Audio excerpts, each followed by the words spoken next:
Tako je ameriški veleposlanik pozdravil prostovoljce v hiši sadeži družbe v Murski Soboti. In dobil ga je tudi sam, delo se tukaj hitro najde. Za vse prostovoljce in uporabnike se je danes kuhal pasulj. How do you find yourself comfortable in a kitchen? As long as my wife isn't in the kitchen, I'm comfortable. Veleposlanik nam je razkril tudi, kaj je njegova najljubša slovenska jed. Tehran wine. It's food to me. In tudi, da ne mara mastnih klobas.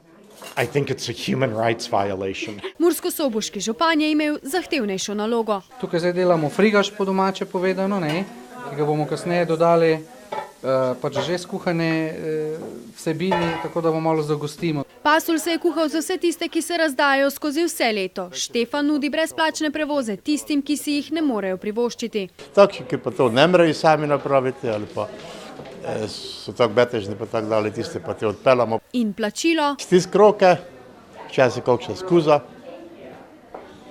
To je to. S tem, ko delam kot prostovoljka, pomagam sočloveku, hkrati pa izpopolnjujem in izobražujem sama sebe. Pomoč pa največ pomeni tistim, ki jo potrebujejo. Jaz sem bila zelo zadovoljna, k meni je prišla ena gimnazijka, je bila pridna. Prostovoljci plačila ne sprejemajo, lepe geste pa so bili kljub vsemu veseli. Mislim, da bo to kar nekaj posebnega, če ti streže župan pa ameriški veleposlanik.